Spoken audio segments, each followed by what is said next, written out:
Joshua Smith here, and welcome to the GSD Mode Podcast. Now get shit done and smash that subscribe button now. What is up, my peeps? Joshua Smith here with another GSD Mode Podcast interview. Every single week, we interview top real estate agents, top entrepreneurs, and straight up top badasses out there dominating their spaces. They're people choosing to not live a life of mediocrity, but to instead to go out there and create big, amazing, epic lives for themselves, their families, as well as have a big impact on others. So today, guys, another amazing, epic, special guest on the show. This is a guy, very successful entrepreneur, was a very successful real estate agent, now a very successful top coach, top trainer in the real estate space, amongst doing a lot of other things. You know, he's got his own epic, insane podcast where he's interviewed Arnold Schwarzenegger, Eric Thomas, Richard Branson, and just some massive, massive names out there. So you guys really stoked and honored to have Glenn Twiddle on the show. Show, my friend. Oh, Josh, thanks, man. You know, I was sitting there. I had to reach out. When I saw your podcast, I saw how freaking your energy, man. People say I'm energetic and enthusiastic. Dude, you make me look like I'm on Valium. And so I said, I have to connect with this guy. So I reached out to all my networks to say, get me to meet Josh Smith, man. He's a beast. I love it. Yeah, that's awesome, man. It truly means a lot, dude. Truly means, you know, number one, appreciate wanting to be on the show and getting set up. And yeah, we got connected through Brian BC, who's been on the show a couple of times. How did you and Brian connect originally?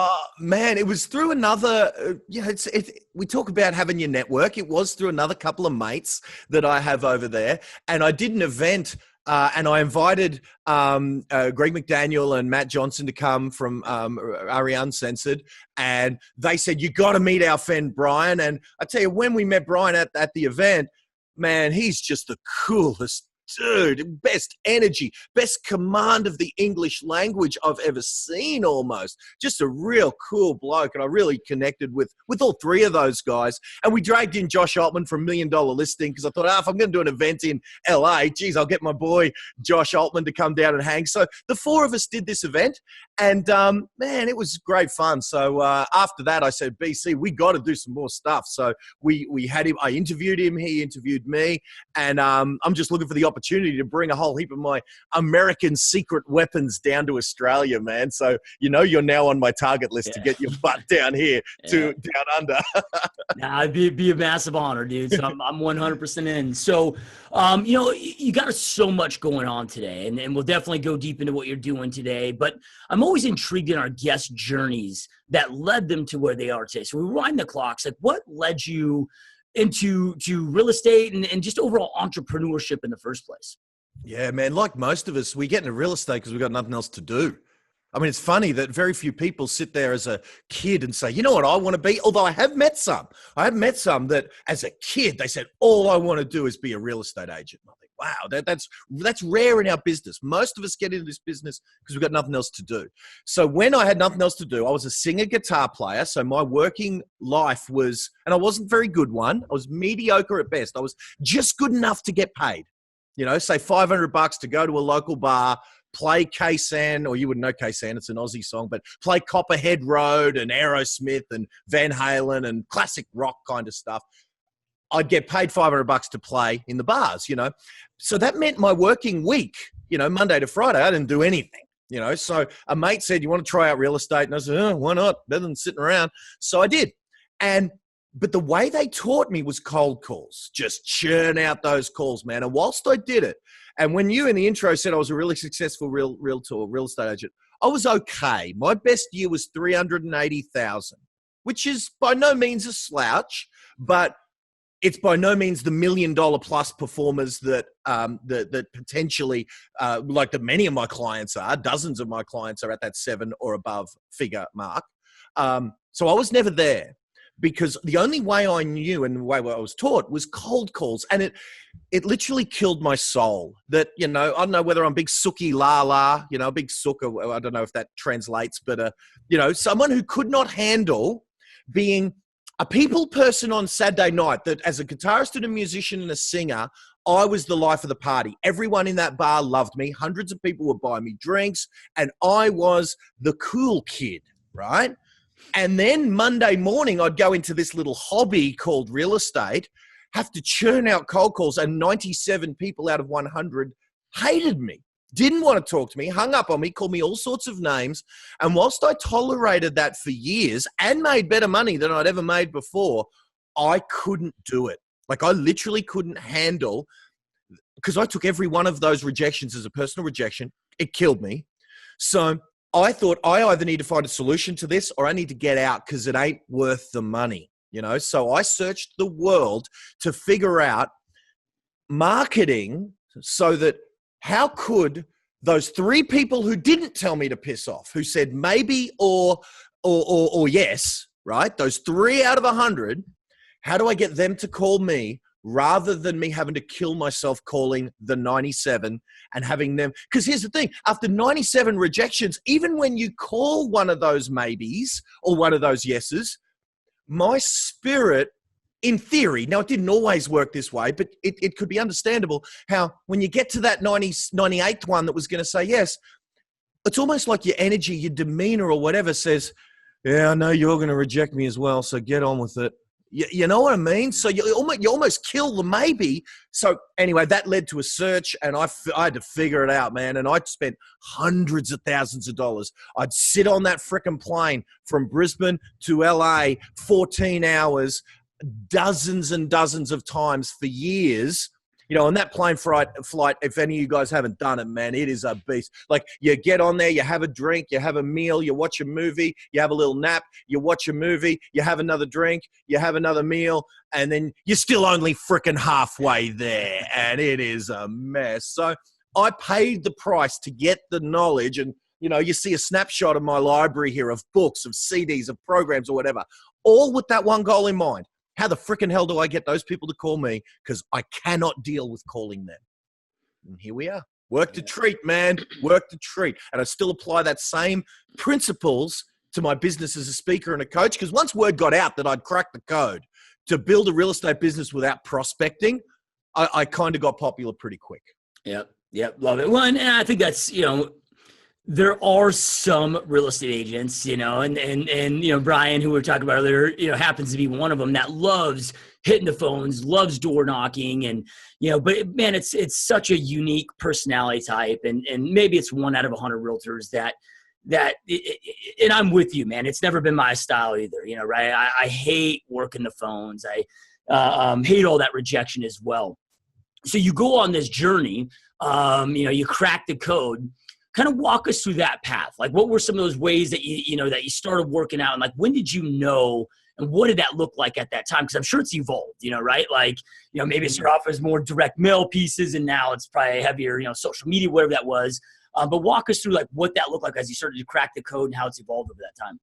Yeah, all of those things you just said are true, certainly. Although, you know, I read an article the other day, you know, direct mail's back. And I'm sort of sitting there going, hey, man, us marketers, direct mail never went nowhere, you know. So I use all media, you know, and that's one of my principles is multimedia. You know, they need to see it. Well, let's take it back. The first principle that I probably think is one of the most important is most real estate agents don't get inbound calls because the public out there don't give a shit about what we're doing. Like, we wake up every day and we are thinking about our business. We are surrounding ourselves with our business. We're working on our letters, our flyers, our calls, our dialogue. We wake up living and breathing it. But think about this. They're not waking up thinking about us whatsoever. They don't care one bit about what we're doing, about this flyer that, you know, I'm probably the only person that collects flyers because I just collect flyers as an example sometimes of what not to do. So these were in my letterbox yesterday. And these people would have spent literally hours getting the right colors right, getting their CMYK color schemes and their logos to be accurate to perfect corporate branding standards. This guy's, you know, wondering about the die cutting of his invite to come to the thing. And actually, this ain't a bad one. And this is a company notorious for never letting the personal brand of an agent go on their marketing collateral. This is a change for this company, in fact. But anyway, these people spent hours, if not weeks, getting these marketing materials ready to go. And what they don't see is I'm the only one that's looking at them because I'm collecting them as a coach. Everyone else is just taking these and throwing them in the bin. So the biggest principle that I wanted to crack is I was told that, by an American dude, so I owe your countryman a debt of gratitude. His name's Dan Kennedy. He actually showed me this slide. Let me just whack this up. I didn't know whether we were going to go into code, but this is the principle, right? So you already saw the oh shit, it's okay. I'm going to leave it on this because it put it on my other screen over there. So if this is a generalist, this is every real estate agent you might meet in the business here, right? That's most of us, right? And a generalist gets paid not well, and if a generalist is away, like for example, if you go to a general practitioner doctor to get a physical or you got a sniffle or whatever, if that GP is away for a month, you go to the GP in the office next door, the general doctor next door, the one at the CVS who's just, they're interchangeable. The next level up there is the specialist. But what I wanted to get to was the one at the top of that in every industry, you name the industry, in real estate, Josh Altman, the famous version of the real estate agent, gets paid more than his generalist counterpart. In health and fitness, our mutual friend Arnold Schwarzenegger, because I know you got some clout within the health and fitness industry, Josh. My mate Arnold, and I say that, look at that name drop, man. Look at that name drop. Shit, man. Check that shit out. But Arnold, as a health and fitness professional, gets more money than his personal training counterpart.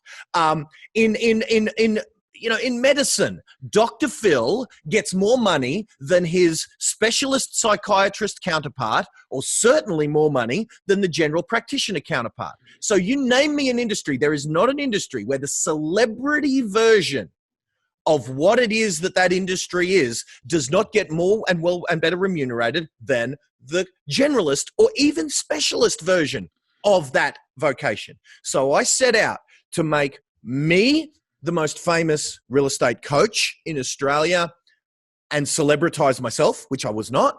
And then I set out in my agent clients, I was like the guinea pig, and then I had clients that I would work with and do exactly the same thing for. For me, my target market and audience that I needed to be famous to was real estate agents. To them, it was geographic in a 3-mile radius around their office. I needed them to be legend, household names, that if they go down to the local shops, that it takes them 2 hours because people keep stopping them and asking them questions about how's the market, what's going on, oh man, and that when they're finally calling them in, they're not getting this, what can you tell me crap. They're like, they've got a different energy. They're like I was with you, dude, and it wasn't fake. It's like, I'm on the podcast with Josh Smith. This dude is an animal. I respect him. I know him. I've watched hours of him online. So I have respect for you as a celebrity podcast host because of your positioning. And so my respect and admiration, I feel like you're really honored to be here. That's how you want your consumers to be with you, that when you meet them, they're not treating you like a salesman with that disdain.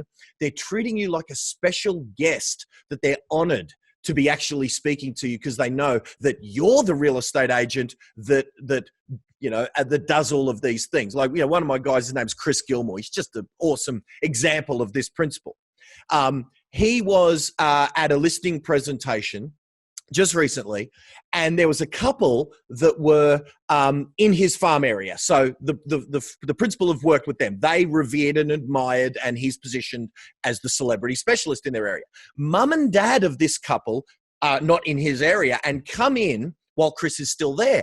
And they start treating Chris like a normal person treats a real estate agent, putting him through the ringer, giving him shit, not giving him shit, but being as disrespectful and questioning as we would normally be with a salesman trying to close us, right? And the wife of the couple, the young couple, when I say young, mid-30s, says to Mum, shut the hell up. Don't you know who that is? That's Chris Gilmore. He wrote the book on this because he's the author of a book. He was on stage with Richard Branson. So the daughter starts rattling off the credentials of Chris, defending Chris because her mum dared to treat him like a typical salesman. So there's the formula that we set out to crack. How do we actually get admired the way anyone else in this world that gets paid 10 grand for their services? Like, you name me a business that get paid 10 grand for a service that isn't most of us who charge this sort of money actually get respected. And yet people pay us really well and treat us like shit. It's crazy, man. So that's the big formula, man. And when we set out to crack that code, man, that was, so I've talked about the principle. You kind of asked how to do it. Man, yep, lots of ways to do it, but everything you said is right. What we need to do is break down the elements that make Dr. Phil a more revered psychoanalyst than his counterpart, that make Jillian Michaels and Trainer Bob, see, I'm showing some US cred here. We don't have those guys down here. We have different Biggest Loser trainers, that make Trainer Bob and Jillian Michaels far better remunerated than your standard personal trainer. What are the elements? So I mentioned the first one, become an author, right? The person who has written a book, and there's mine. Look at that cover, brother. Look at that cover, hey? So, and by the way, this is the first copy. I've only just got my book, I mean, I got a lot of other people's freaking books, but the person who's written a book, that is a symbol that says to your marketplace, well, they have a saying. He wrote the book on this shit, So that's one. And there's 5 big elements that make up a celebrity, but that's what we did. We said, what makes Dr. Phil, and make a normal shrink a normal shrink? And how do we recreate those phenomena in any real estate agent that is, that is wanting to take that journey, And then the first one is, write a book on your area of expertise, Yep. No, love it, dude. There's a saying in marketing, or at least a saying that I've heard. I don't know if you've heard this, but at least when it pertains to real estate that I kind of grew up with as I was building my real estate business. But it's like, okay, you can either be rich or you can be famous, right? And you're talking about being famous, but being rich. And what I mean by that, I think what the saying comes up is a lot of these people are like, hey, we're going to go out there, spend all this money, be on the bus benches, be on the billboards, be in a direct mail piece. But they're not structuring that with the right call to actions and growing it in the correct way. And, like you look at the celebrity, right? And then people see them now today in the name and the face, but man, they don't see the hustle that they had to go through for years to be able to build up that cred. And so as you're doing this simultaneously, let's say a real estate agent's like, all right, man, I want to become that celebrity, but I've also got to create now money, now success, so I can reinvest some of this money, become that celebrity. How do you, when you're getting started, do both simultaneously, right? So you don't go broke and are getting that business now as you're building that brand. Yeah, I would say that there's a reason that there's only 1 in 100, maybe 1 in 1,000. There's 50,000 real estate agents in Australia, right? There's 50,000. And there might be, I don't know, I don't even know the numbers. I probably know a dozen of them that are at that set, like personal clients and friends that are at the $1 million mark and up. So there might be 100, let's say, that are at the $1 million mark and up. So that's a tiny proportion. So what I would say is, in the early days, there's probably no way to do what you're wanting to do, be rich and be famous. What I would say is those agents who are willing to eat shit and go all in, and when there's a $10,000 check come in for a commission, they're willing to pay rent with $300 of that $10,000 check, eat 2-minute noodles or a little can of tuna with $1.50 of that $10,000 check 3 times a day. So their food bill for the day might be $10. Their rent bill, they might be living with 6 mates, and yeah, they are living frugally so they can put every penny into the building of that personal brand so that they can pull money out later, and so the guys that are willing to go all in temporarily for a few years and just take, I remember there was a lady called Jodie Curran. She's a magnificent example. She was up to her eyeballs in credit card debt when she met me, about 30 or 40 grand in credit card debt because of a deadbeat husband who pissed off and left her with all the debt. She had no money, no property, no go. It's funny. We can not broke when I was growing up. It meant no money. You can wave goodbye to zero on the way down. So she was negative money and just screwed. And she couldn't afford even to join my program. And she didn't tell me this at the time. She joined by maxing out a 3rd freaking credit card just to join my program, right? I would have worked for her for free if I'd have known. I didn't know, right? But anyway, years later, it becomes a good story.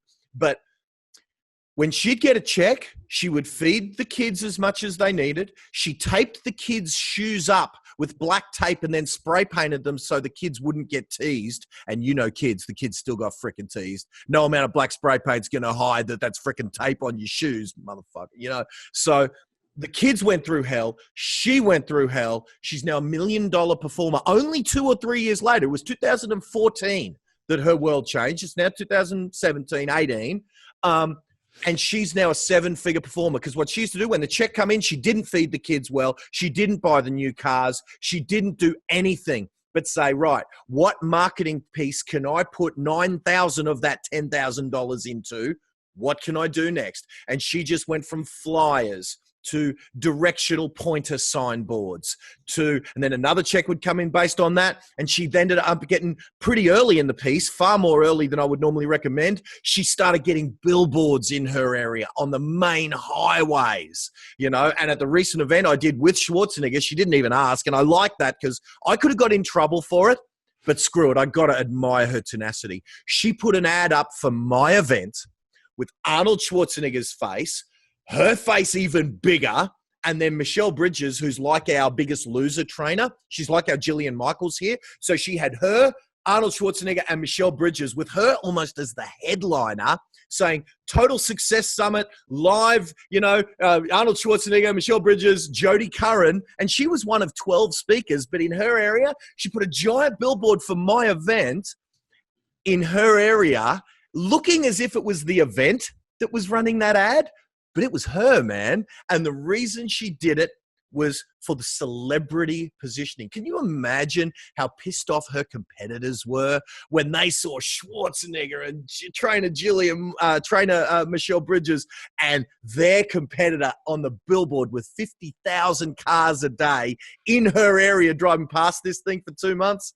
Man, that's the thing. So really the big answer to your question is, man, I don't think it's possible to be rich and famous early, but I think the way to get rich end game, I mean, look at Gary Vee. You know, I work with Gary Vaynerchuk. We've done a bunch of things together and I dragged him down to Australia, which was cool.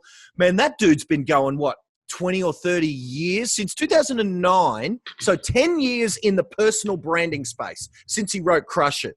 Right? So he's sort of 8-10 years in. He hasn't pulled a dime out selling books, tapes, courses, and all that. Just everything has been put back in building a legend because he's got the longest term game of all of us. He doesn't care if he doesn't monetize till 2040 when he buys the frickin' New York Jets, you know? So I don't think you can be rich and famous too early.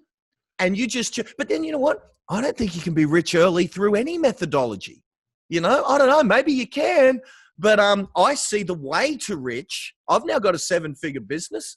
And, dude, you know, this punching above your weight title, I believe that 100%. I was born with no silver spoon. I grew up in the equivalent of Jersey. There's this place called Ipswich, which is a little socioeconomically challenged town about 50 kilometers outside of a capital city, you know, working class town and all that. So for me to be on multiple 7 figures in income is freaking crazy, right? I have to tell myself, well, I hide myself from the money so that I can just do my thing. Because if I actually focused on, holy shit, dude, you earn $2 million a year, and that's ballpark maybe where it is, it freaks my Ipswich working class roots out. So I just let my business partner handle all that shit so I can just get on and do the job. Because, yeah, so anyway, I've found that being famous is the way to being rich. Because like I said, every famous person, you try and hire Dr. Phil and see how much the bill's going to be. Holy shit, man, it's crazy. Try and hire her. Now, I may be on Arnold calls it, ET calls it the homie discount, right? We call it down here mates rates, right? The amount of money that look, Arnold doesn't charge me rack rate when we've worked together. But even his mates' rates is still freaking more money than I used to earn in 10 years. Yeah. Right? So how can you go broke earning disproportionately higher incomes than anyone else in your industry? You know, sure, it might take a bit of money to get you there, you know, because I don't want I don't want your listeners to rely on the magic dust of $1 million listing coming along and saying, hey, Josh, you're a pretty cool dude, man. Let's put you on $1 million listing Arizona. Right? I don't want you to have to wait for that magic bullet for someone else to decree. I decree you, Josh Smith, the famous one. You know what I mean? You can do it without that, lightning in a bottle kind of, like magic kind of thing. We can take what makes Josh Altman famous. He's the author of, there's copies of It's Your Move. He's the author of a book. He's on TV. So how do we get on TV? There are other ways to get, and it's not even get on TV. It's get in the media that the people see. And I tell you, given that this thing has replaced TV as the center of most of our attention, it ain't that hard to get on this bad boy. The fact that you can take $10, drop a pin on Facebook, and now 1,000 or so of your people in your community get to see your face for 1 cent. I don't know, man. It's easier than ever to get your personal brand in front of those consumers. Easier than ever. If it wasn't, some dickhead from Ipswich like me would not be, relatively famous and on an international. Now, that's in Australia. In Australia, in the real estate industry, I'm well known, right? But what the hell am I doing on on the other side of the world podcast? It's crazy. Yeah. No, I love it, man. And, we brought up Gary Vee, right? And I remember when he first came out with Crush It, right? And this is when I was with Remax. He comes out and he speaks, and this is when he's speaking for free at the time.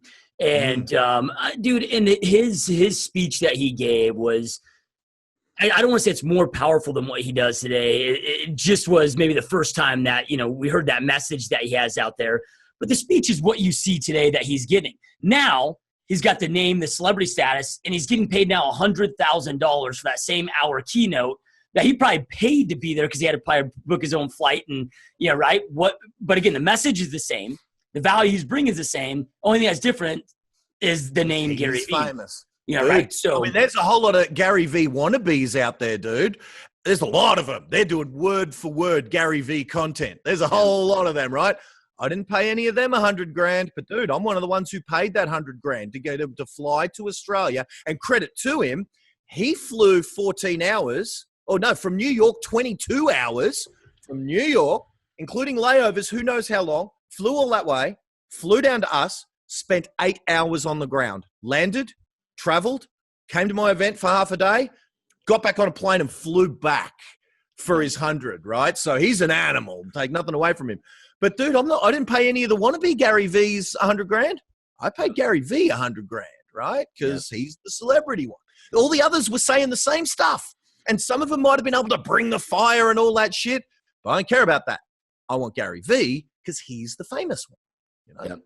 Now, with what you're talking about, and just keeping it specific to real estate, which is where the vast majority of our audience is, right now, because you have so many different trends that are taking place. You've got the real estate agent that always wants to be the practitioner, that always wants to be the name, wants to be the face. Always, I've spoke with Josh Altman and hung out with Josh Altman. When you're talking to Josh Altman, right, like he is obsessed with going on listing presentations, the art of the deal. Like he plans on doing that for the rest of his life, right? Then you have, real estate agents like myself that have created a team that step out of production, right? Are branding more of the team image, which has nothing to do with my name. And now it's my agents going on that. So is this strategy that you go out there and you really crack the code or master and that you're now teaching so many? Is it one of those things that really just works really well for that real estate agent that needs to be their name, their face, them showing up? Or can this be pulled off by a team leader or a broker owner that's stepping out of production that wants their logo, their brand to be the celebrity? Yeah, that's an excellent question. And it's possible to do it at a team level or even a company and a corporate level.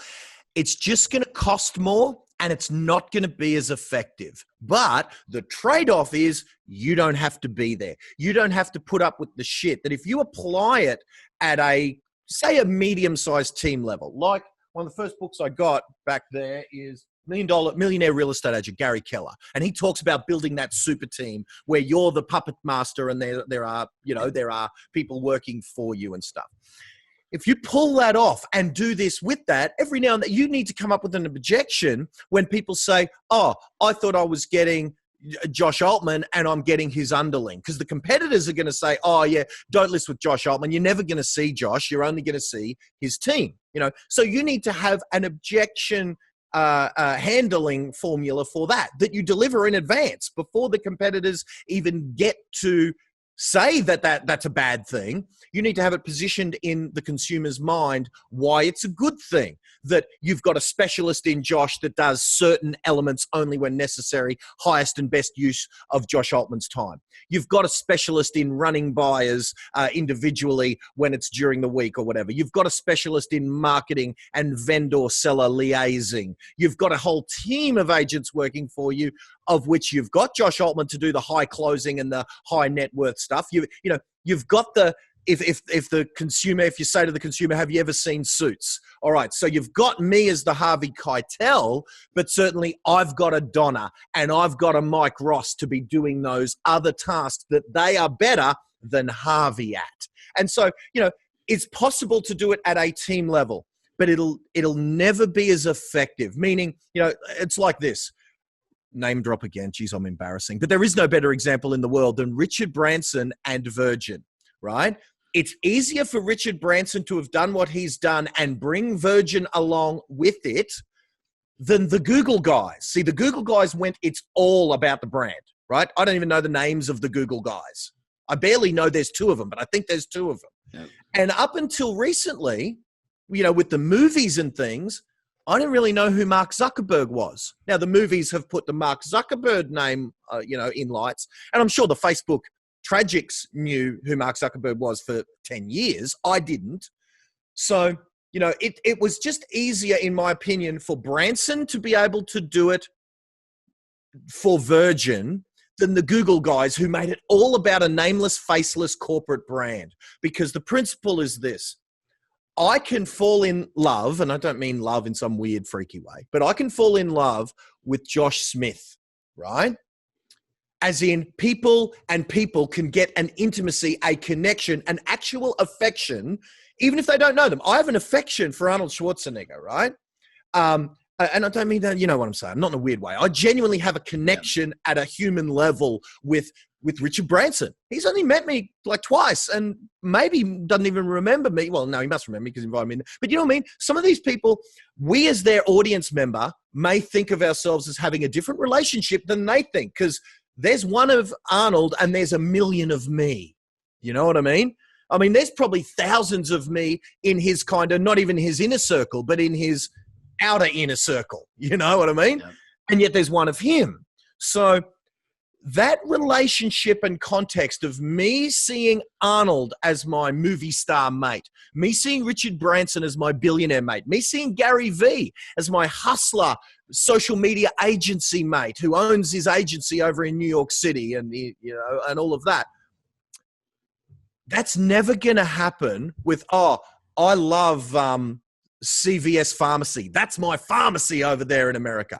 That feeling is never going to happen at a corporate level.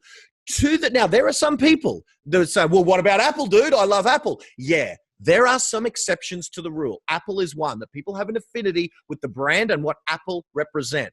But for every one Apple, there are a million app shits that aren't Apple. That have not cracked that code. And the fact that I can only name one company that has brand loyalty like that, maybe Apple, maybe Harley Davidson does as well. But I'm racking my brains to try and think of the companies that have done it.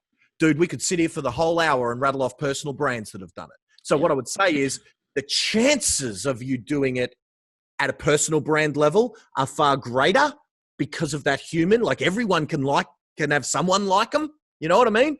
And to the degree that you can do it, whether your audience of people who like you is 50 or 100 or 200 or 200,000 in your entire city is the game. That's where you'll always have different people at different levels of success at doing this. So to answer your question, it can work at a corporate team level, whether it's a medium-sized company like Gary Keller promotes, the EBU, the Effective Business Unit, where it's you with maybe 6 or 7 people working for you, etc. Can be done that way, can even be done at a corporate level, like Gary Keller kind of did with Keller Williams. Yeah. He took a good personal brand of Gary Keller and he thrust that into a brand and a company that now is maybe more attractive than their unbranded, kind of personal branded counterpart in Century 21, for example.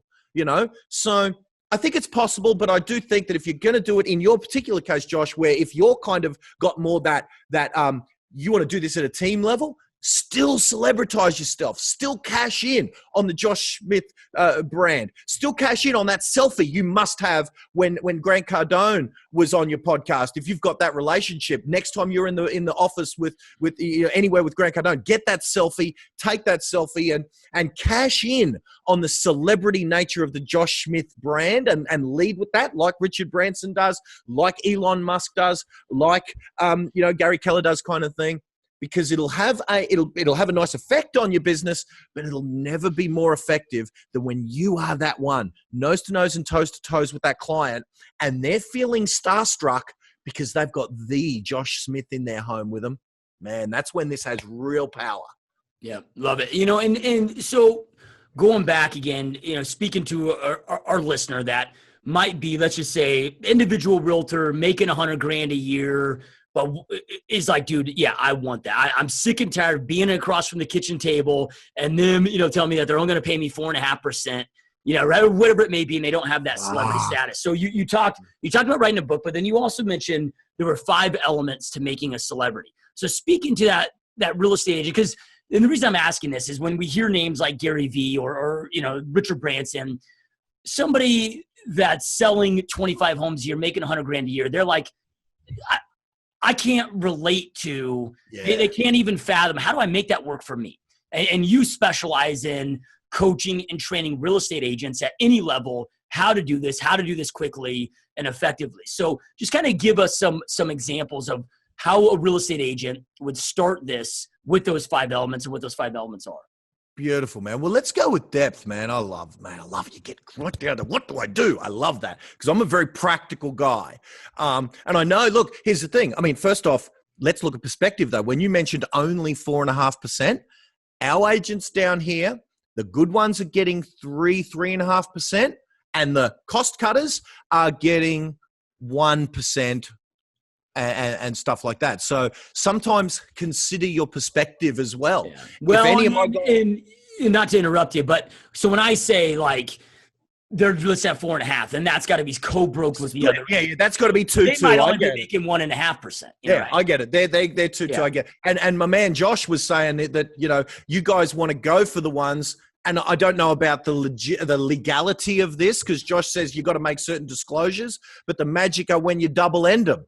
Now, if you can become a listing machine who has a sales mechanism that you can sell properties to buyers direct, now 100% of transactions in Australia are done that way, 98%, right? We don't have a buyer's agent and a seller's agent. We have a listing agent who markets the property, attracts the buyer, sells it to them, and whacks the seller for 2 or 3%, right? So if you guys could double end those things, handle the legal side of that however you will, but Josh calls them double ending, that's when you start getting that 6% on that $1 million property. That's starting to get nice and sexy, so but let's go through the 5 elements, man. And today let's give you breadth, and then, man, I'm happy to come back whenever you freaking invite me, bro, and we can go depth on any one of these topics. So let's just real quick. The first one is what I just said to you. It's the power of association, meaning celebrities, one of the things they have in common is and look, we're unprofessional here because I'm just showing you my PowerPoints, but celebrities take photos with other celebrities, right? So if you're in the room with David Blaine and Don Cheadle, you get a photo. If you're in the room with Arnold and his kid, become his 3rd freaking kid. If you're in the room with Branson cutting off your tie, make sure there's a freaking photographer there to capture it. If you're in the offices of VaynerMedia at New York City, now this stuff may be my biggest and best examples, right? But if you meet the quarterback for your local football team in Arizona, you get a selfie with the dude. If you're on a podcast with Grant Cardone and he says, man, next time I got to give you this one. If you're you've got a podcast episode with Grant Cardone, right? Grant Cardone is a beast in my head. I love him, right? If Grant Cardone at the end of that, now I don't know your relationship with Grant. All I know is you did a thing. If Grant Cardone at the end of that said, hey, man, if ever you're in Florida, look me up. And you politely said, yeah, man, I'll do that. And you didn't, here's what I did.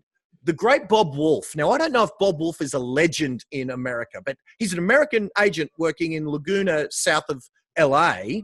And in Australia, he's a legend, right? He is a freaking legend. because he's awesome. So Bob Wolf, when he was in Australia, said, and Glenn, if ever you're in, and I can't do an American accent, so my apologies. Hey Glenn, if ever you're in Southern California, make sure you look me up and we'll hang out and we'll do all of that shit, right? And he's an hour south of LA. He must say that to everyone he meets down in Australia. And no one must ever take him up on it because he's still saying it. Believe me, if he had a stream of Aussies going and annoying him all the time, he would never say it. So the minute I said, yeah, thanks, Bob, I'd love to, and blah, blah, blah. And we, it was great. The minute I got out of that face-to-face, catch up with him down in Australia, it was only a few minutes, get a photo, express my admiration. He had to go, right? He said that. I got on the phone to my team and I said, find me an excuse to be in LA. I don't care what the seminar is. I don't care what it is. Find me a seminar to go to in LA 2 to 4 months from now, anytime around that, and let me know when you've found it, And 3 months later, I was in the offices of Bob Wolf, hanging out for half a day. I recorded an interview. I got to see him work. I got to hang out, and we became buds, right? Because I knew this principle, the power of association. And yet he would have offered that power of association to probably hundreds of Australians. And I was the one to take him up on that. So the first principle is, when you've got the opportunity to be associated with a celebrity, and it doesn't have to be real estate. It could be that's Alice Cooper and there's Keith Urban, and it could be whatever. The reason that Glenn Twiddle is headlining there with Eric Thomas or headlining there with Arnold Schwarzenegger, I do not deserve to be co-headlining with Arnold Schwarzenegger, me, Josh Altman, and then this here is a who's who of Australian successful real estate agents. It's the best of the best. By merit, Glenn Twiddle does not deserve to be there, but I put myself there. I don't deserve to be there. Holy shit, I don't. I'm looking at all this stuff in the way, but that's the flyer for this event, this big event we did called Titans of Real Estate. Anyway, geez, you can see how much I prepared for this, right? Yeah. So Glenn Twiddle, by merit, does not deserve to be there. But I am there because I paid the bill to put myself there, because that gives me cred, right? So really the takeaway from all that on principle one is, dude, if you're going to meet someone famous or semi-famous or half famous, I'm just thinking, is there anyone who you guys might not know? No, I probably deleted them. Well, you guys might not know who Larry Winget is, right? Larry, to me, is a great author. I've got a bunch of his books back there. If you ever meet Larry at an event, get a pic with him, because he's an animal, man. If you ever get the chance to meet Tim Ferriss, you get a photo and do something funny with Tim. So that's principle number one. Famous people, what they have in common is they hang out with other famous people. So if you get the opportunities, don't let those opportunities go by. That's principle number one. We talked about principle number two, write a book, right? Man, you're expert in a bunch of your areas. I know your knowledge in both health and fitness, in marketing, and in real estate. Man, you need to be, if you're not already, you need to have 3 books under your belt, right? You need to, right? Have you already? And again, forgive me for not knowing. Yeah, well, not me personally. We actually. Your business partners. Yeah, your business partners just released one. Yeah, I write the copy, but the business is, we've got our 3rd book that'll be released January 15th. So yeah. So here's the thing, man. Authors just get cred. You know what I mean? Like, your business partners would already be seeing that. And be careful, because I know that you've got business partners. I'm not saying be careful. They're your homies. I get it. They're your boys. But dude, if they keep on that trajectory, Josh Smith needs to make sure his personal brand is beast, man. So write a book. It doesn't cost, man, I'll publish it for you. Because believe me, no one was going to publish 100 of my clients' books. No Simon & Schuster or Penguin were going to come along and publish my peeps' books, right? I had to become a publisher. I had to learn how to get ISBNs to get books on Amazon and all that stuff. So, so all of these books, there is not one of them that is officially published. When I say officially, I'm the publisher, right? So all of these real estate agents, your real estate agent, Pressfield's Guide to Selling Your Home for More. Some of the guys go a bit more funny, and Jared's a bit of a clown, and he wanted to dress up as James Bond with License to Sell, and Lucas wanted to be more professional and stuff. These guys wanted a more family, but no publisher was going to come along and publish our sorry asses. That again would be waiting for the universe to come along and do it. Here's my mate Greg. He's I don't know if you know Brian's mates from RE Uncensored, but Greg didn't have a book. Well, he does now. And because as soon as I met him, I said, dude, how can you not? So I would just say for Josh personally, dude, make sure you get book. Even if you never say, dude, not now, this is my book because this is the first copy. There's 10,000 copies of this coming. I suggest I will sell 20 of them. I will be giving them away like an animal. Why? Because a physical book, not an ebook, not a downloadable drop-down menu on a website of handy hints for sellers or whatever, right? So these books, The Advanced Guide to Selling Your Home. I've had people pick up a book at an event, thumb through it and go, oh, man, I've got all that shit on my drop-down website, drop-down menu on my website, all of that actually pretty ordinary information. And I think, he obviously doesn't get it, of course, so I wasn't condescending. But in my head, I was sitting there going, dude, how often have people asked you for an autographed copy of your freaking drop-down menu, man?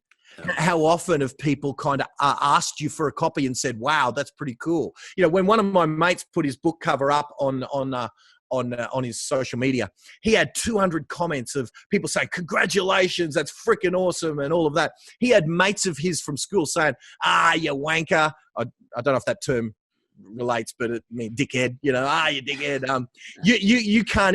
You can't even read, let alone write a book, all right? So they're mocking him. But underneath that mocking, there's respect that he did something. You know what I mean?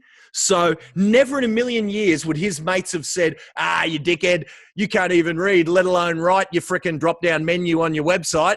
No one's ever read those freaking things. You know what I mean? So it's got to be physical. It's got to be paper and ink because they don't have e-book shelves, Well, yeah, and I love that you shared some of those examples. And correct me if I'm wrong here, but by just seeing some of those titles, because again, a real estate agent might be, well, shit, I'm working with buyers and sellers. What do we write a book on? And, in my mind, when I've seen some of those titles is like, I've got a staging guide that we give our sellers, which is how to prep your home for sale guide to net thousands of dollars more. And it just there's a book room by room and then bam.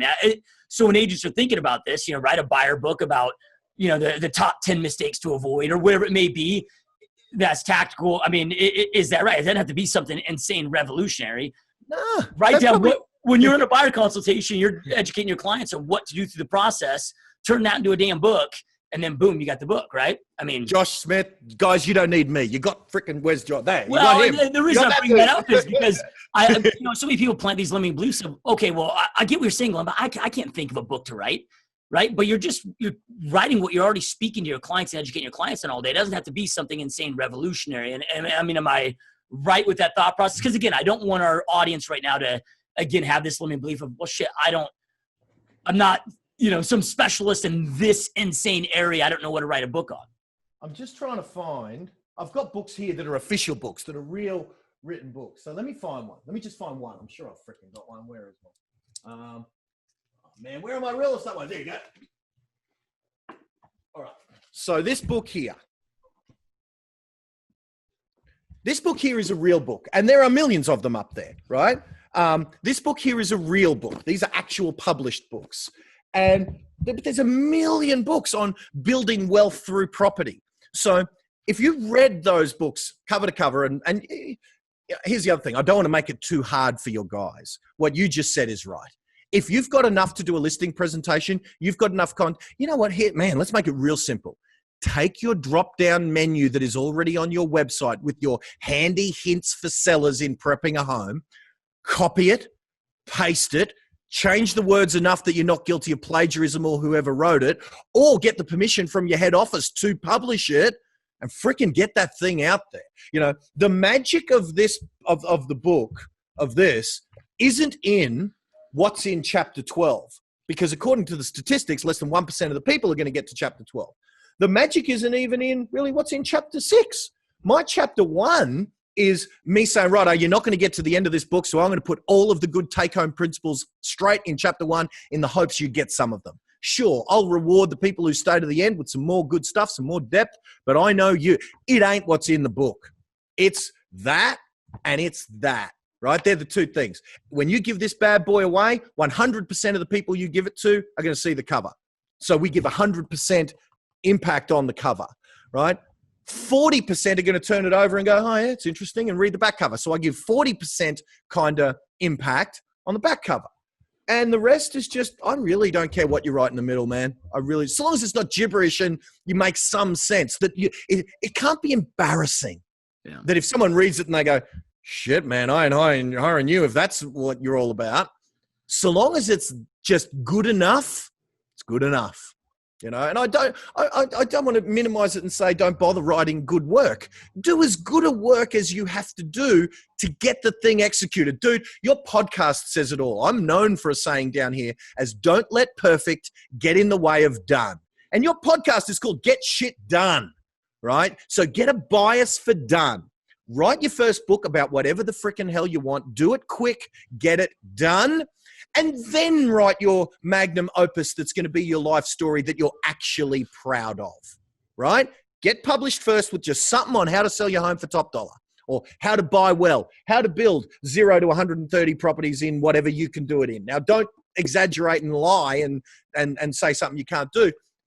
Put your knowledge into a book. And here's what one of my guys who was $1 million performer who didn't have time to do it. Dude, I paid her. I mean, you said you wrote some of the copy for your guy's book. I paid a writer to write one of my guys' books, right? So if you don't have time to write it because you're so busy and you're already on 200K, freaking pay Josh to write the bastard for you. He'll whip it up, charge you a few grand, happy days. I'm speaking out of turn, mate. You might say, a few grand, dude. I ain't getting out of bed for a few grand. Nah, I love it. Yep. Don't let the perfection of what you want your book to be done. Don't romanticize that thing so that you procrastinate yourself into non-execution. Yep. Love it. All right. So then now it brings us to number 3. All right. Number 3 is actually number 2 because number 2 is number 3. And let's just have a quick look at this. This is what every realtor in the world has got. This photo. Globally, you know what that man does for a living without even knowing what he does for a living, right? We've all got that shit. And we can't have that, right? Because when I met Tom Carlin, now this guy's in his late 20s when I met him, this photo was everywhere, all over his marketplace, everywhere. And I sent him this photo shoot from one of my other guys, and I just chose some photo shoots at random. But this is John. And see how these photos show me a little bit more of the personality of John. What we want to have is a photo shoot that's better than a typical real estate headshot, right? And because here's the thing, compare John's photos to Tom's. Now, Tom isn't a rah-rah guy, right? That's not Tom's style. But his photo shoot came back and this was his new photo shoot. He wanted to show professionalism and friendly and family and all of that. Now, here's the thing. When I first showed this as a PowerPoint and this photo came up, some chick in the 3rd row at my seminar said, fuck, he's got a woman, end quote, right? Now, and what I would say to you as a marketing kind of analyst, would that statement ever have come if I'd have shown that photo of Tom? Yeah, I can't imagine. Never in a million years. So we want to have a photo shoot. Like this is my partner, Naomi. Now, if anyone doubts my ability to influence, to persuade, to convince, I give you Exhibit A. Right? This is my partner, Naomi. That's hence the punching above your weight thing. Now, Naomi was a real estate agent before she came to work for me. So you can see that her photo shoot shows her personality, right? The magic of Naomi's photo shoot isn't in pink boxing gloves because she is a boxer and a fighter and in shape and all that. We want to show your personality in your marketing. And that starts with a photo shoot. So if all you've got at the moment is a headshot that looks something like that, go find a photographer. Don't spend too much money, maybe a couple of $100, and get a photo shoot that rocks. So this is Jody. This is the single mom who was 2 parts above broke when she met me. Have a look at how awesome she looks. And then from those photos that we get done, we make all of the various books and billboards. And this was one of her billboards that she has with 60,000 cars, her flyers and sold marketing pieces, etc. So that's the third thing is get a decent photo shoot that shows your humanity. You know what I mean? Celebrities don't have one photo that if you put most real estate agents into Google in images, you see the same photo about 1 billion times. You put any celebrity into Google in images and you see all different some professional, some not professional, some casual, you see an array, because that's what I'm trying to do, man. I'm trying to reverse engineer what fame is to the general public and make that part of our world. So no more single headshot professionalism looking like this, like all those real estate agents have got. So that's kind of number 2, 3, whatever we're up to. The next one was, I suppose, man, any commentary on that? I mean, is this, because I gloss through this because it's second nature, but sometimes we undervalue what because I've been raving about this for years. I don't want to undervalue it, man. Is that revolutionary or ho-hum to an American audience? Well, it's one of these things where, we've all heard the saying that small hinges swing big doors. Big doors, brother. So you sit there and think, oh, well, a photo that, most people might brush it off as not being something of importance, but the power a photo absolutely has, right, is so massive. And I think, what's cool about this being video is if you just said that, or somebody's listening on iTunes and isn't seeing these screenshot differences, they may not be able to grasp and understand. But just the examples you showed, of the one gentleman, man, you can see the absolute power in that. Right, because the photo, I mean, that's going to come to all their branding, whether they're doing, the direct mail, they're doing their Facebook ads, they're doing their website, they're doing the billboard. I mean, it's, becomes that centerpiece. Absolutely. And the pub, that's why I suppose when you do this and you saturate your market, the whole point here is really, once you've got these weapons, and these weapons might be, historically we used to make DVDs. And as you can see with this DVD, now I know the day of the DVD is ending, unfortunately, because we could replicate them so cheaply. And the alternative of the DVD is quite expensive, having to get a smart TV app, having to get one of those video cards that you open up or whatever. All of the alternatives to DVD are expensive. But look at when we had a DVD and you had one of your attention-getting photos on the front. Attention-getting photos on the menu on the television when it comes up, and that's if that's your style. Of course, Sam here, she's got a different style. She's got a friendly demeanor, and that's her husband, Phil, and all of that. But once we've got all of these marketing weapons and we saturate them in your area, that there's DVDs in bookshelves all around your area, there's social media banners with all of that good marketing positioning going on, and there's all that saturation, what it ends up in is, instead of them walking by you at Walmart and you just being another nameless, faceless person, you walk by them and they go, and you start seeing those looks. And then they still walk by because they didn't get a chance for the penny to drop. And eventually they see you and they go, wow. And they feel like they know you.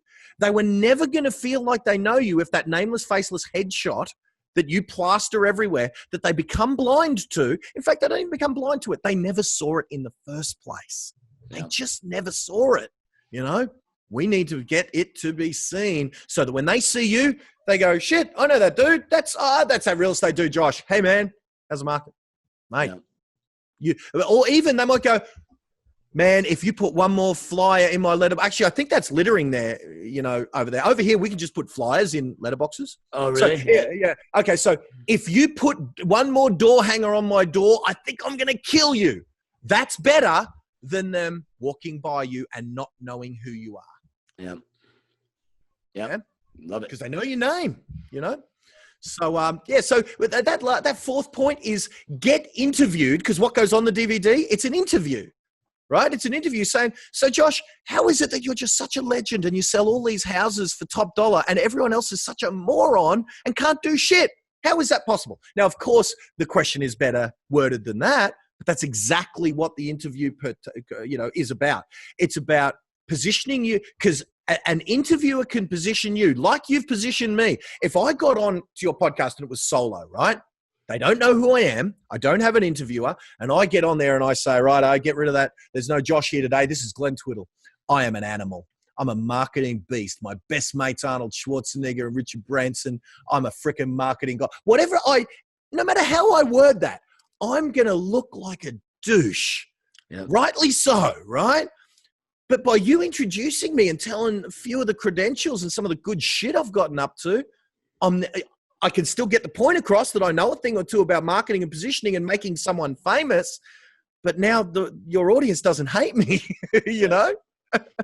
Yeah. Well, you know what about the day and the age that we're in? Like you said earlier, it's so much easier and cheaper, outside of you said with the DVD, unless there's alternatives with, just getting it on YouTube or building out some lead page you can give them with as a video. But, when you say get interviewed, I'm thinking, well, dude, it doesn't have to be you can go on Amazon, buy the kits, buy the lights, make it look for under $200, make your office look like a professional studio. Right? Have it interviewed, have one of your employees interviewed, whatever, and make it look like you're on, ABC or whatever the channel. Yep. Yeah, I wouldn't emulate a known channel where you're trying to deceive, but you're right in everything else, in my opinion. No, of course you could. Of course you could. It's just not my recommendation to try and deceive that you were on ABC when you weren't. Right. Well, I don't mean that. I don't mean like name dropping, but I could be like, they don't, hey, Joshua Smith with, whatever, and just say that.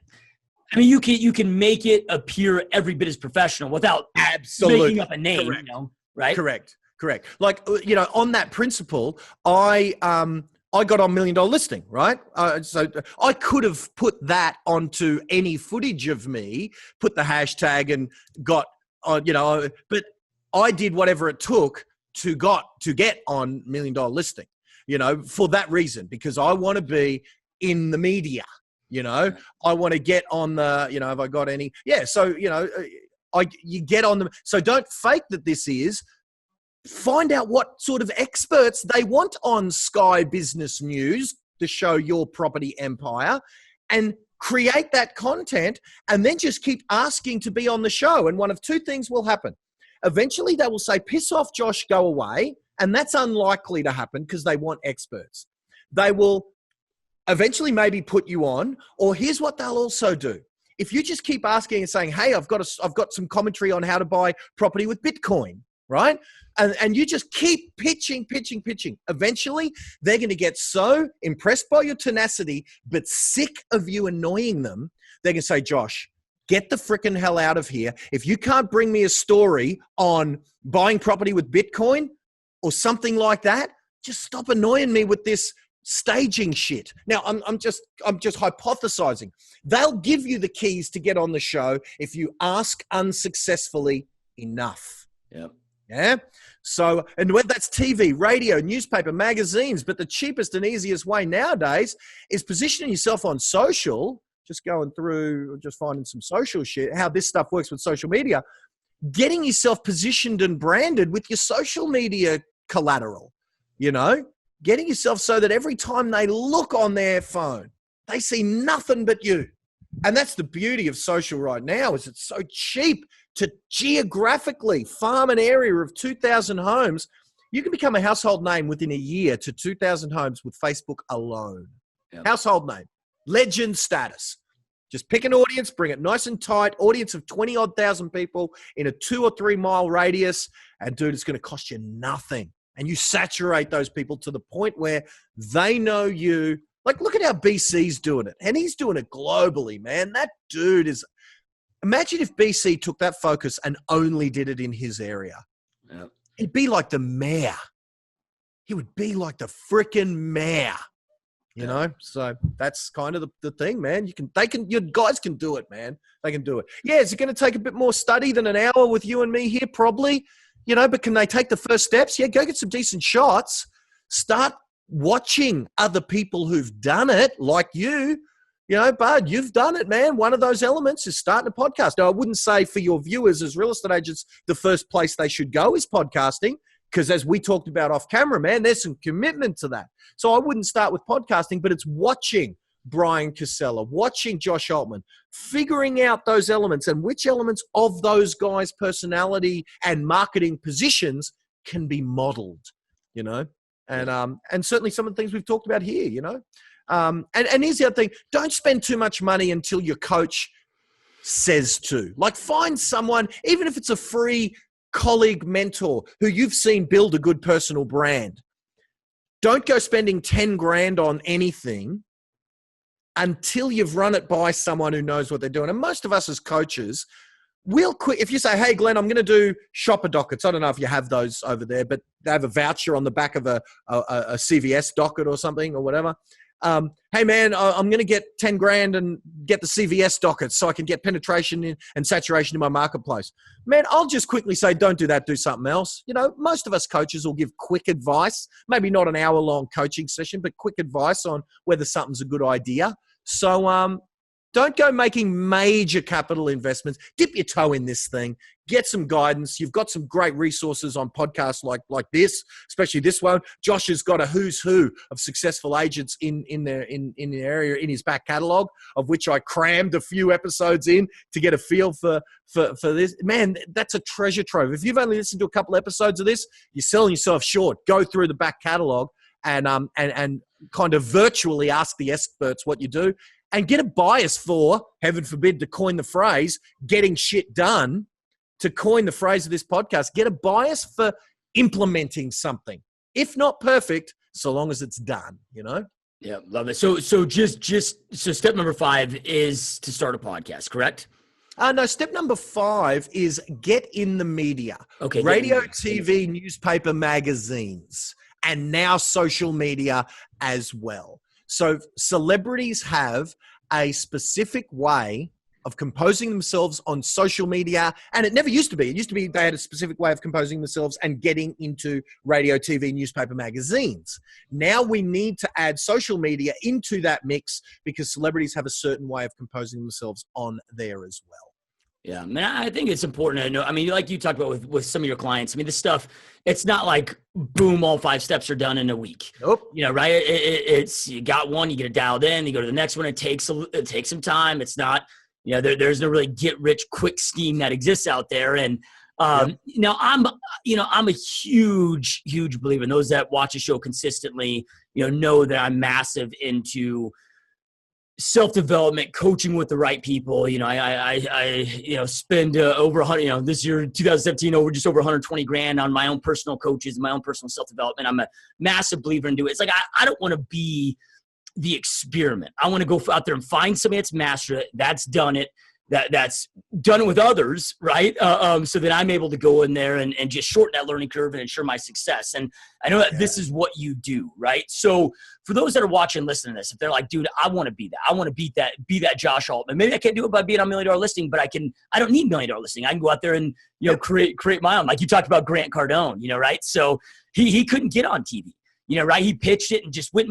He's like, fuck it, dude. I'm just going to start my own, whatever it takes network. Fuck the TV networks. And he created his own TV network, right? And obviously he's killing it. So with that being said, man, if people want to get in touch with you and talk to you further and talk about your coaching program, I think based on these 5 steps, we kind of have an idea, unless there's more that your coaching program consists of. I mean, talk to us about what it is that your coaching offers, who is it for, and also where the best place is to learn more about it and get in touch with you. Yeah, well, what I love is most people will give away a whole bunch of good stuff for free if they know anything about what they're talking about. Like I've got a bunch of free stuff, but you asked before kind of what it looks like and how long. Well, that's about 2 years ago, I put this matrix together and I've probably added 2 arms to the matrix. And there's checklists and all this craziness. So it is about the slow but steady installation of that matrix, which involves broadly many of the things we've talked about. But then some of the stuff we didn't talk about, mastery of your CRM, and the follow-up trails, that once you meet someone, having a step-by-step sequential follow-up trail to wear them down and get them to fall in love with you without having to sit there on the phone and follow them up every 3 weeks. Hey, I know you weren't selling 3 weeks ago, but Josh, has anything changed? How about now? Kind of thing. So there's all of those elements. And it did, when I first had my first guinea pigs with this, it did take 5 years to get, we got 2 or 3 of those arms of the octopus tested and honed and the bugs ironed out and all of that every year, But now, because he was one of the early adopters of this out-of-the-box thinking, he did 1.8 million working 9 a.m. till 4 p.m. in this last financial year. So he's a beast, right? 1.8 mil, working part-time, animal. So he gets that early mover advantage. What anyone starting to implement this stuff now has the advantage of is it doesn't take 5 years because we've ironed out the bugs and you can just kind of do it. So step 1 is you don't need to pay any coaching or buy anything. Go to a photographer, take $200 and get a new headshot, get a new series of photos. And if you want to reach out to me, and I'm easy to find, just PM me on Facebook. I'll give you some examples to show your photographer I suppose now that I've said this, I better put them up on a website or something so I don't have to freaking keep cutting and pasting the message. But I'll find something where I give them some examples they can give to their photographer. That's step one. Get the raw materials with which to get stuff started. You know, the first step in this journey is doing step one. And then when you've gotten all your photos, you'll be sitting there itching, right, now what do I do with them? Then reach out and start to observe my clients maybe. Don't even spend a dime. I know that most people get on anything. And, man, you served it up for me, man. Hey, tell us more about your coaching. I say, yeah, here's the coaching. Here, go buy my shit. Of course, man, one day maybe. But for now, go and do something with the information you've got. Go and do the first step. If we were on a $2,000 coaching paid call, I would say, righto, go out. Find a photographer who's not going to charge you $1,000 because you don't want all, like a normal photographer, $1,000, click, and they'll polish up 4 or 5 photos for you and take you $1,000. We don't want that. We want someone with a good quality camera, snap, following the formula that I'll give you if you PM me on Facebook. And Facebook's the only place it's me. My emails, Twitter, none of that's me. That's all my staff. But Facebook is me. So I will PM you back with the link with the examples. So go and model whichever one of my students you like. Go and get those photos. Say to that photographer, I don't want any touch up. I don't need you to do any work. All I need you to do is point your camera at me. We'll do some of these poses. Click. Hand me a card. Hand them a card. Click. Get your card back. That's it. Hand them $100 or $200 for that service and go. We need about 100 photos because out of those 100, there'll be 40 good ones and I'll get about 10 to 20 that will be your top 10 that you'll use in all your marketing. They're the ones we have overseas touched up for 2 cents in the dollar instead of being $200 an hour American artistic photographer touch-up time. We get it done cheap overseas and we get it done for pennies in the dollar. So that would be first step number one. And that would be where I'd start. Then start to watch some of my students, how they're rolling and see if you can implement 1 or 2 things. And sure, if someone, it ain't hard to find my stuff. Realestatetraining.me is a free gift. Real estate free gift is another one, .com. Real estate free gift, realestatetraining.me. There's a bunch of free stuff out there that you can get started with. And, most coaches, if they know what they're doing, they'll give away a whole bunch of valuable shit to get you started. Because my ethos is, if that dude's coaching me basically for free, what the hell's he charging $5,000 a month for his high-end stuff? And I'll give you guys the oil. I ain't coaching him in anything different than I've talked about to you guys right here for nothing. The only difference is I go to their office and I do it for them. Yeah. You know what I mean? That's it. I just go to their office and I do it for them. I say, all right, stand over there, and I get my photographer to come with me and we take the photos. Then I say, now you go back to work, and I send it to the overseas. And the only difference between what I just went through broadly with you and what people pay me $60,000 plus 2.5% overrider on their profit, which sometimes equates to over $100,000 a year for. The only difference is kind of the method of delivery. Like, I'll fly to your office and I'll tell you the same stuff, Josh. Shit, man, get it for free and save the $100,000, and execution. Execution is, Gary Vee said it, ideas are shit. Execution is the game. Your podcast is living testament. Get shit done. Those who can get shit done are the players. You know what I mean? I ain't the best at all this stuff. I just did some things with what I learned, So it's cool. Yeah. I didn't invent any of this stuff, man. None of this stuff did I invent. Like you, I've got a 6-figure annual coaches bill. 6-figure. I just got back from Vegas a week ago, spending 2 days with Frank Kern, 10 people, of which me, Frank Kern, and 10 of us, in a room, thousands of dollars flying across the world, just because I ain't going to let this fall behind, man. I'm going to stay ahead of the game, always. So, unfortunately, I didn't invent any of this. Wish I could come up and take credit. Can't. All my coaches did. That gave me all this, So, yeah, I love it, man. We're kindred spirits, my man. Kindred spirits. Love it, brother. So then on Facebook, it's just your name, right? Yeah. Okay, cool. Any marketer who needs to do anything more than say their name ain't marketing shit. Yep, love it. So, I know we're going long on time here, and you've already dropped so much amazing information, dude. But just want to end with this. This podcast was created to go and give people the right information. Like when I started this podcast, especially in real estate, right? We're in an industry with more available information than any other industry out there, with the least performing people. And a lot of it is there's so much shit information. There's so many people that have never done it that charlatans, whatever you want to call it, they're in the space. I'm like, we're just going to create a space with the doers, people that are actually doing it, whether it's realtors, trainers, coaches, but people that have actually proven it, that are doing it at a high level and deliver that right information. So those that are here listening are here because they want that information, that inspiration to create the life they know they want and deserve. Any last piece of advice or inspiration they'd like to leave them with so they can do exactly that? That's a good, see, I didn't even think of that. That's good. All right. So we've weeded out all the people who said, Josh is wrapping up. I'll push stop now. So we're only left with the stayers. Let me give them the best bit of information I could. And not because I was holding back. It only just popped into my head that, oh shit, I didn't give the best bit of info. This is the number one tip. The number one, if I was only allowed to coach one thing, this would be it. The principle is this: your future clients see the world vicariously through the experiences of your past clients. Like, not one of my clients have ever signed up with me because of what I said.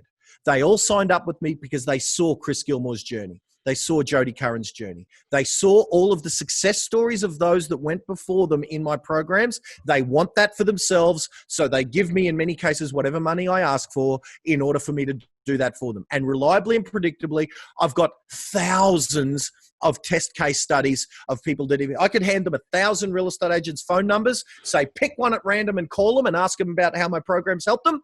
And they could choose one at random, and I would be confident that there would be money coming back the minute they got back on the phone with me. Right? So it works in my business, and it absolutely works in theirs. That your future listing that you're going to list tomorrow will list with you far more based not on what you say to them that you're going to do, but based on what little Mrs. Jones, with a tear in her eye, when she says to a camera, and you know where I'm leading with this, it's video testimonials, when she says to a camera, or, if she's not comfortable looking right at the lens, that she looks a bit off lens at maybe you over there and in interview format, and she says, I was so confused by all of this information and I didn't know what to do and who to turn to, and there just seemed to be real estate everywhere and I had no idea what to do. So I was very uncertain. I ended up meeting Josh Smith, and I tell you, whilst I didn't quite, I saw some old footage of him and he was very professional, and then I meet him and he's a little bit rough around the edges, but there was something about him that was real. And I trusted him even though he had some out-of-the-box ideas. He was talking to me about Facebook and social Snapchats and all these weird things that I did not know what were. I thought you put a listing to a realtor and they bring you buyers. I didn't know the process, but I trusted Josh. And I tell you, what ended up happening is not only did Josh get the money we wanted, he got $20,000 more than we even expected we were going to get. And with that $20,000, I bought my husband the Les Paul guitar that he has wanted since he was a teenager. And here it is. And I even had 10, 15 grand left over and bought him a classic Ford Mustang that he has literally dreamed about. And that's the Mustang over there. And it's all because of Josh Smith. I tell you, and that's it. And if she can tear up talking about what she did for her husband because of you, game over. Game over. You win. So if you can get a series of testimonials, and dude, I literally have so many, it's sick. It's sick. One day, it's one of my goals, and I'll get to it one day. I'm going to line them all up, because if I lined them all up, it'd probably be about 10 hours. And I'm going to put a 10-hour video, 30 seconds at a time, up on YouTube. That's just all of them. So if ever I get a hater, I just send them to that link and say, I wonder who's wrong, dickhead, you or them. But yeah, that's the number one tip, man. Capture video testimonials. It's easier than ever before with one of them. And let me give you the specific resources to do it. One of them and one of them, right? You clip that on them and the sound will be perfectly adequate. You get a decent smartphone, there's a Google Pixel 1, pretty cheap now that there's a Google Pixel 2 that exists. This is perfect. Any iPhone post 6 or 7 is perfect. Any Samsung post 7 is perfect. Any of your new smartphones will do it. That sound is important in video testimonials. So you do have to have a kind of a mic. The one I like is this one, right? iRig, iLav. So grab that. Why? Because see how it's got that? You can daisy chain two together and you can clip one on you and one on if you're going to be in the video and kind of interview them. And that's another time. But for now, get a decent mic, get a decent cam, and start to capture the experiences of your past sellers when they're at the height of their gratitude to you, when they're saying thanks for the deal, at settlement, at transfer, when they've moved into their new dream house, whatever. When they're at the height of that emotion, capture that bad boy. There's the number one tip. Yeah, love it. Powerful stuff. And I can't remember the exact statistic, but it was something like 80% of human beings today will take those testimonials, that testimonial social proof, every bit. It holds the same weight as a friend or family referral. Right? So the power of them is just getting so much more powerful, man. It's so awesome advice. Those that are watching, listening, I know I end every podcast with this, but information without implementation truly is the start of delusion. Information isn't power. It's taking that information, taking massive action on it that creates the power inside your life. So you can go out there and create that life you want, deserve. And there's so many amazing pieces of advice with you guys today. Take something that you learn, go out there and take immediate action on it. So again, you can go out there and create that life you want, deserve. And Glenn, man, I truly appreciate you taking time out of your busy day to be here. It's been a lot of fun. It's been an honor, my man. Oh, dude, the honor has mine, man. When I reached out to BC, I had my fingers crossed that Josh Smith would accept me, bro. So I really did. Thank you, man. Yeah, been an honor. All right, thanks again, you guys, and we will see you next time. I hope you enjoyed this GSD Mode podcast episode. Now make sure you get shit done and smash that subscribe button now.